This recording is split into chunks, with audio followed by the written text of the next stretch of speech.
तो आज जो आपका पाठ स्टार्ट कर रहे हैं चैप्टर 12 सुदामा चरित, जिसके कवि श्री नरोत्तम दास जी। नरोत्तम दास जी के बारे में थोड़ा सा मैं आपको बताना चाहता हूँ। इन्होंने अपने जीवन काल में सिर्फ 3-4 काव्य ही लिखे हैं। सबसे पहला काव्य इनका सुदामा चरित, जो काफी बड़ा इन्होंने बनाया, मगर उसमें से कुछ खंड आपकी पुस्तक में लिए गए, इसलिए उसको खंड काव्य के रूप में कहा गया। इनका जन्म आज से लगभग 550 वर्ष पूर्व हुआ था।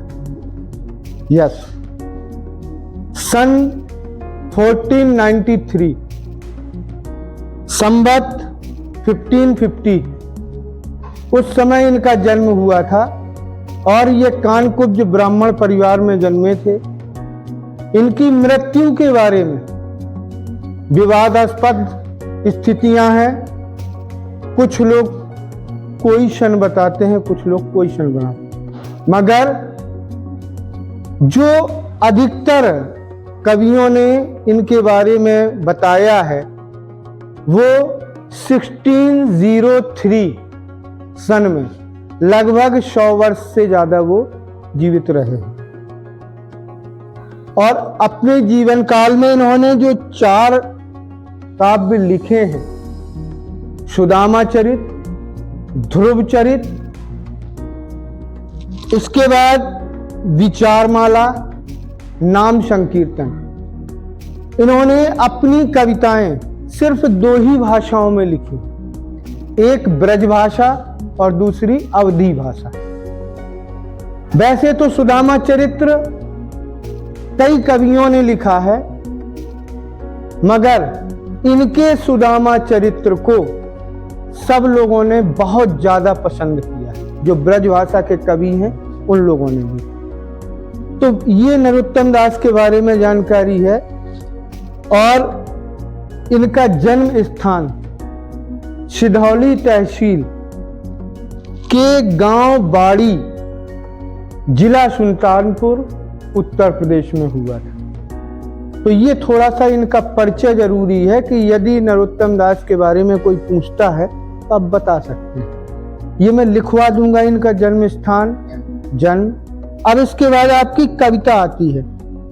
तो कविता को इन्होंने ब्रज के, जो ब्रज भाषा होती है आपकी मथुरा वृंदावन साइड की, जहां पर कृष्ण जी का पूरा जीवन व्यतीत हुआ है, तो ब्रज भाषा में जहां की लीला होती है उस भाषा में यदि लिखी जाती है तो वो अच्छी लगती है। आप ब्रज भाषा के चरित्र दूसरी भाषा में लिखेंगे तो उन्हें पसंद कम किया जाएगा। तो इसी को उन्होंने किया है। इसकी कुछ लय जो इस प्रकार बनी है उसको मैं बता रहा हूं और फिर इसके बाद अर्थ बताता हूं, ठीक है।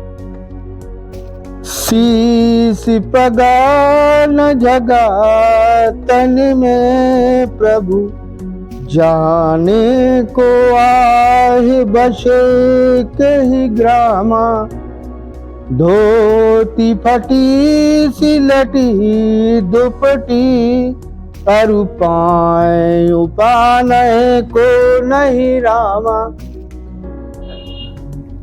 ये जो लय उनने दी थी वो लय ये थी, मगर आज के लोगों ने लय को बिगाड़ करके सिर्फ अपने पढ़ने के अंदाज में ले लिया है। तो उसको अर्थ के रूप में हम अपनी स्कूल में कई बच्चों के द्वारा ऐसी इसको वीडियो पड़े हुए हैं, आप देख सकते हैं। केवल सुदामा चरित्र डालेंगे तो वीडियो बच्चों के आ जाएंगे, जो बच्चों ने गाए, टीचरों ने गाए हैं, अलग आ जाएंगे। अब मैं सिर्फ अर्थ आपको बताता हूं, उसके लिए इस तरीके से ले लेंगे। शीश पगा न जगा तन पे प्रभु, जाने को आही बसे कही ग्रामा, धोती फटी सी लटी दुपटी, अरु पाए उपानय को नहीं श्यामा, द्वार खड़ो दुज दुर्बल एक रहे, चक्षुषो वसुधा अभिरामा, पूछत दीन दयाल को धाम, बतावत आपन नाम सुदामा, तो इसमें ये कहा गया है कि कृष्ण जी जब गरीबी की स्थिति से गुजर रहे थे, अपना जीवन यापन कर रहे थे, तो उनकी पत्नी ने कहा आपका मित्र कृष्ण जो द्वारकापुरी के राजा हैं, आप उनसे अपनी मदद लेने के लिए वहां पर जाइए, हो सकता है कि वो आपकी दशा को देख करके आपकी मदद करेंगे। तो उनकी पत्नी ने जबरदस्ती भेजा, वो नहीं जाना चाहते थे। तो द्वारकापुरी काफी दूर थी इनके गांव से, ये मथुरा के पास यहां पढ़ते रहे। संदीपनी आश्रम था आपका उज्जैन में, संदीपनी आश्रम जो है वहां पर महर्षि संदीपनी ने इनको शिक्षा दीक्षा दी है। कृष्ण जी और सुदामा जी दोनों लोग उनके आश्रम गुरुकुल में पढ़ते रहे। फिर इसके बाद ही अपने गांव चले गए और कृष्ण जी मथुरा में चले गए। मथुरा में कुछ अपने कामकाज करने के बाद, कंस को मारने के बाद यहाँ का भी राजपाट उन्होंने संभाला था, मथुरा का। फिर महाभारत काल के बाद जब वो हर चीज से निपटा करके राक्षसों का संहार करने के बाद शांति प्राप्त करने के लिए उन्होंने समुद्र के बीच में एक द्वारकापुरी नामक नगर बसवाया था और उस नगर को देवताओं के रूप में विश्वकर्मा जी माने जाते हैं। उन्होंने उसको नगरी को बसाया था। तो वहां पर ये द्वारकापुरी जाते हैं तो अपने गांव से जब जाते हैं तो कई पहाड़ों को पार करते हुए, जंगलों को पार करते हुए, अब चूंकि गरीब थे तो इनके पास वस्त्र इतने नहीं थे कि वो कायदे से पहन सकें या ओढ़ सकें। तो एक छोटी सी धोती जो अपने तन पर वो डाले हुए थे, जब द्वारकापुरी पहुंचते हैं तो बिना पैर, बिना चप्पलों, मतलब पैरों में ना जूते ना चप्पल, नंगे पैर, खाली पैर वो दौड़े चले जाते हैं। केवल उन्हें चाह थी अपने मित्र से मिलने की, तो उन्हें रास्ते का कभी भान नहीं हुआ कि हम कितने दूर निकल के चले आए। पैरों में भी कांटे चुभे, उनके पैर फट गए, खून उनके पैरों से निकलने लगा, मगर वो उनके द्वार तक पहुंच जाते। पहुंचने के बाद वहां के द्वारपालों से वो प्रार्थना करते हैं कि हमें अपने मित्र से मिलने का अवसर दे दो। तो उसमें वो जब द्वारपाल कृष्ण जी के पास जाकर के संदेश देते हैं तो वो कहते हैं कि शीश पगा न जगा तन पे प्रभु, कि सिर के ऊपर कोई पगड़ी नहीं है और तन पर उनके कोई कपड़ा नहीं है।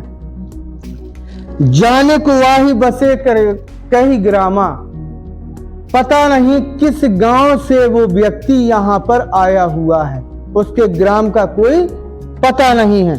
धोती फटी सी लटी दुपटी और उपाय उपाना को नहीं सामा, यानी उनकी जो धोती है जो वो लपेटे हुए हैं वो कई जगह से फटी हुई है और पाए उपाने को नहीं सामा, और पैरों में ना जूते हैं ना चप्पल हैं।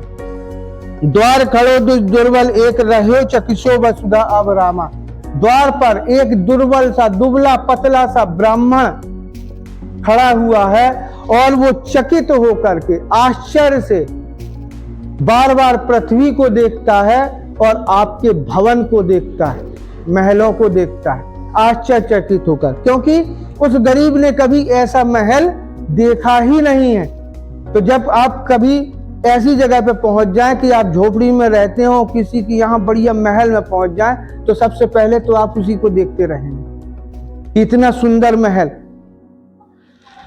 पूछत दीन दयाल को धाम, दीन दयाल का मतलब है कृष्ण भगवान, उन्हीं का नाम दिया गया है। तो ग्वालवाल जो उनके द्वारपाल पहुंचे थे वो कहते हैं कि प्रभु आपका धाम पूछ रहा है, वो आपका निवास पूछ रहा है।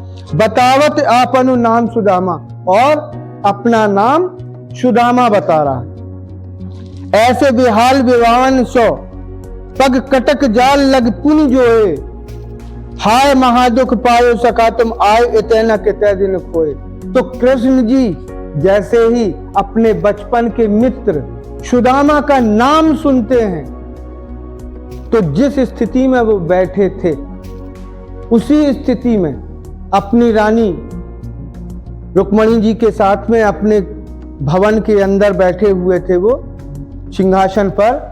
और जैसे ही द्वारपालों ने उन्हें सूचना दी कि आपका मित्र बता रहा है वो अपने आप को और अपना नाम सुदामा बता रहा है, तो न उन्होंने जूते पहने न चप्पल पहने, कृष्ण जी जिस स्थिति में थे उसी स्थिति में उन्होंने अपने महल और अपने सिंहासन को छोड़ करके दौड़ लगा ली और दौड़ते हुए महल के उस दरवाजे पर पहुंचे जो मेन गेट था। अब उस महल में जितने भी नौकर चाकर जो भी लोग लगे हुए थे वो ये देख रहे थे कि आखिर क्या हुआ कि हमारे राजा इतनी तेजी से दौड़ते चले जा रहे हैं। उन्होंने किसी का ध्यान नहीं दिया, अपने तन के कपड़े भी ध्यान नहीं दिए, पीतांबर जो उनका कभी नहीं छूटता था वो भी गिर गया मगर उस चीज पे ध्यान नहीं दिया और दौड़ते हुए द्वार तक पहुंच गए। और जैसे ही सुदामा जी को देखा उनके गले से चिपक गए और उन्हें अपने गले से लगा लिया। ऐसे बेहाल विवावन सो और उनके पैरों की दुर्दशा देख करके उनकी जो फट गए थे एड़ियां और पैर के पंजे उनमें कांटे चुभे हुए थे कई जगह पर। तो वहां पर बैठ करके उन्होंने उनके पैर के कांटों को एक एक कांटों को निकाला। हाय महादुख पायो सखा तुम आए इतने न कितने दिन खोए।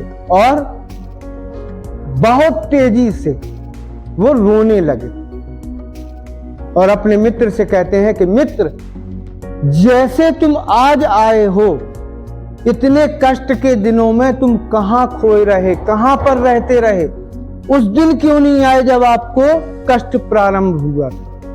आज इतने दिन तक कहां गुजार दिया आपने? देख सुदामा की दीन दशा करुणा करके करुणा निधि रोए। और सुदामा जी की ये दशा देख करके, ये स्थिति देख करके करुणा निधि कहा गया है कृष्ण भगवान को जो दूसरे पर कृपा करने वाले। करुणा कर यानी अपने करुणा जो कहलाती है वो दुख दर्द,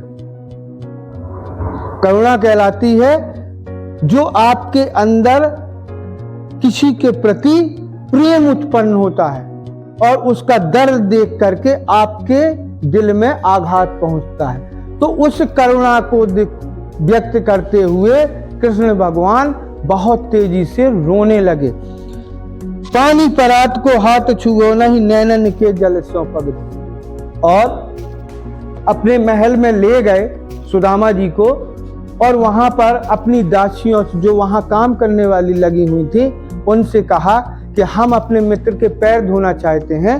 तो परात, एक थाली टाइप होती है, बड़ी परात आप लोगों ने भी देखी होगी, पीतल की होती, तो उसमें पानी भर करके लाया गया पैर धोने के लिए और अपने सिंहासन पर उनको बिठा दिया।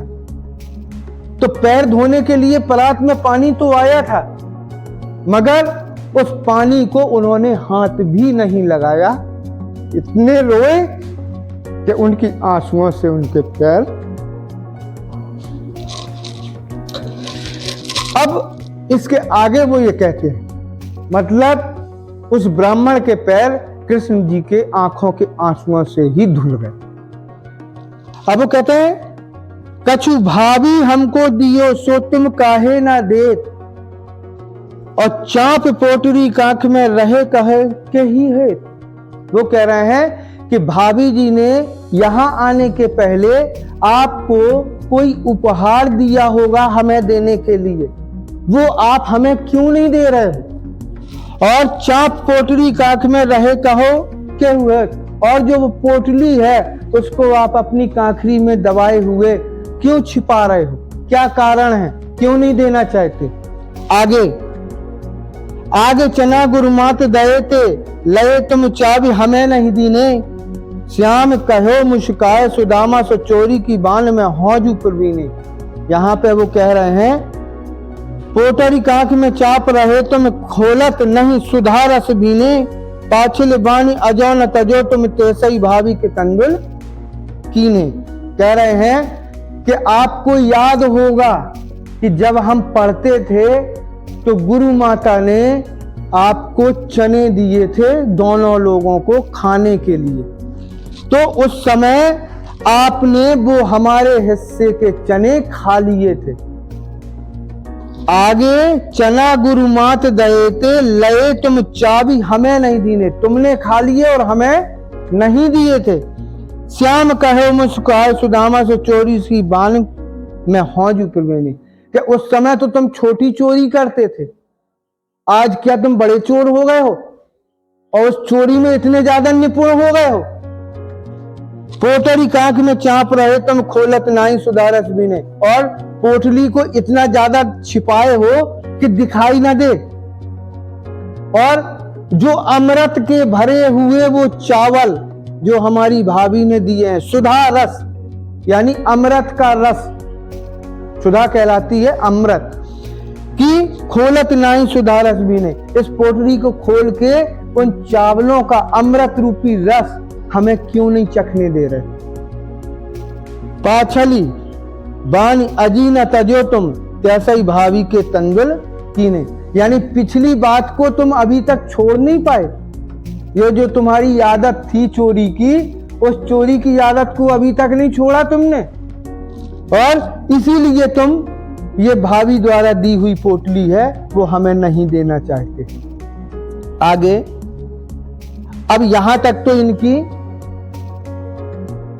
सुदामा जी ने अपनी स्थिति वहां जाके अभी बताई नहीं है, केवल मिले हैं जाके। अब इतना सब होने के बाद वहां से वापसी की घड़ी स्टार्ट होती है। इसमें बताया गया है कि वह पुलकनी, वह उठ मिलनी, वह आदर की बात, वह पटवनी गोपाल की कछु न जानी जाती, कि हमको हमारी पत्नी ने कृष्ण जी से मिलने के लिए इसलिए भेजा था कि हमारी गरीबी को दूर करेंगे, हमारी स्थिति को देख करके वो हमें कुछ देंगे, हमारी मदद करेंगे।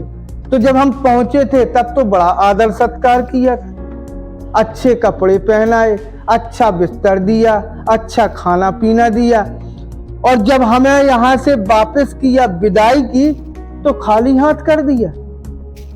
मतलब विदाई में कोई उपहार भी नहीं दिया कि पंडित जी ये लिए चले जाओ, तुम अपने बच्चों को ये दे देना। तो कैसे मित्र हैं ये? तो जब आपने मांगा नहीं तो मिलेगा कहां?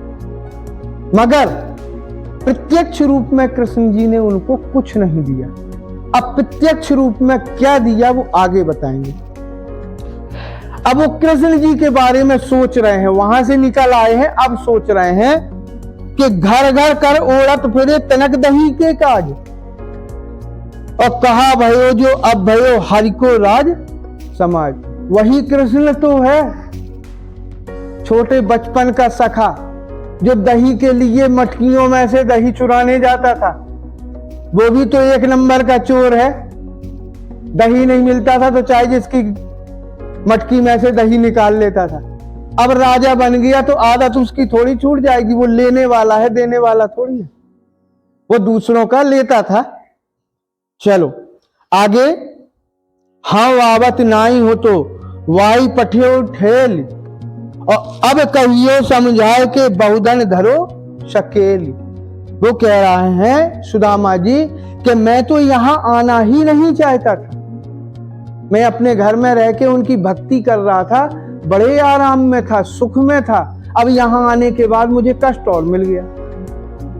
यहां तक आए, शरीर तोड़ा, मिलने गए बड़ी आशा के साथ कि हमारी मदद होगी, मगर इनने खाली हाथ छोड़ दिया तो और कष्ट हो गया कि हमारे मित्र ने मेरी मदद नहीं की।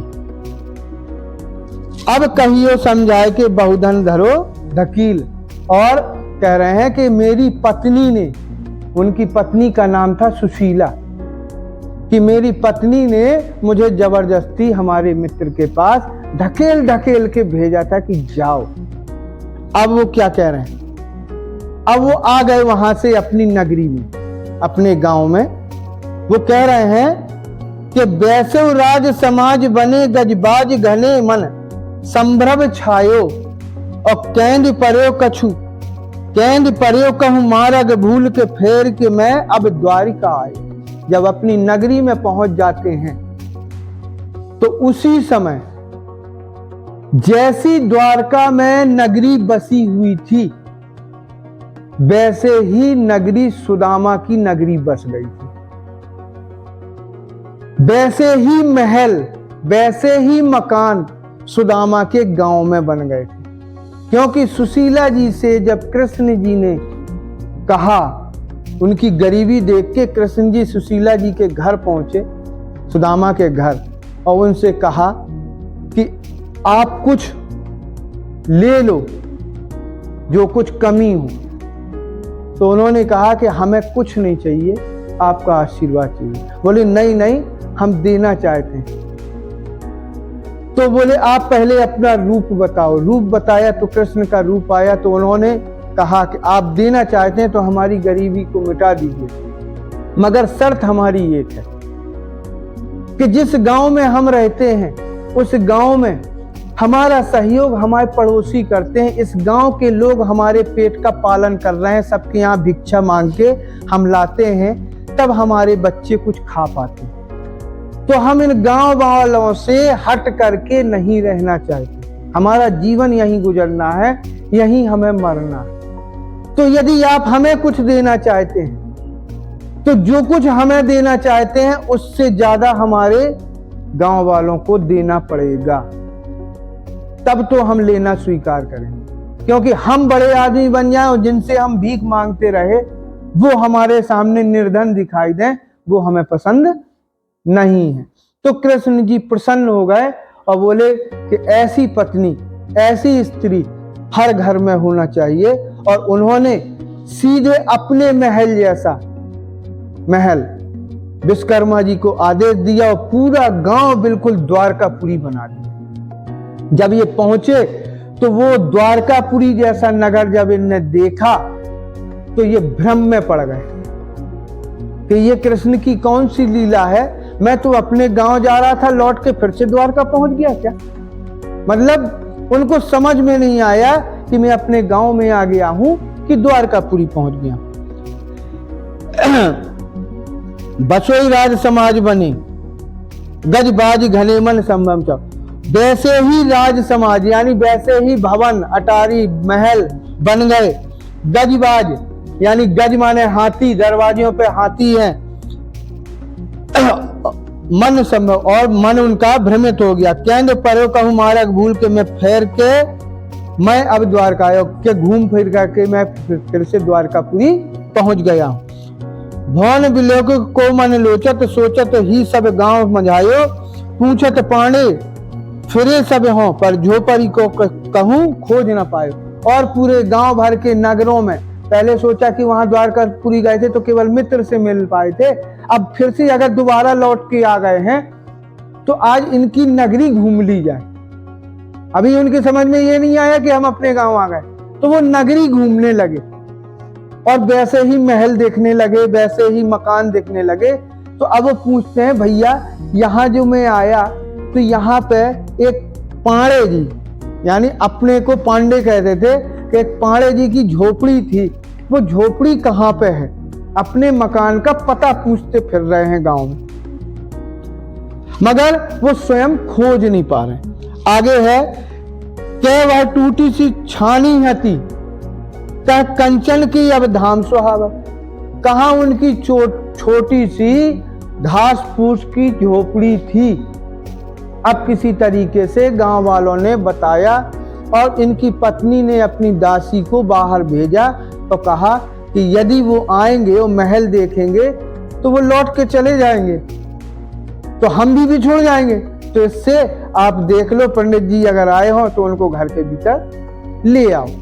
तो सुशीला की दासी बाहर जाती है, उनके बच्चे बाहर जाते हैं, वो अपने पिता को महल के अंदर लाते हैं। तो वो कह रहे हैं कह वह टूटी सी छानी हती कह कंचन की अब धाम सुहावा। कहाँ टूटी फूटी झोपड़ी में वो निवास करते थे तो वो जीवन उन्हें ज्यादा सुखमय लगता था। अब ये कंचन यानी सोने के महल जो बन गए हैं वो उनको पसंद नहीं आ रहे हैं, सुहा नहीं रहे।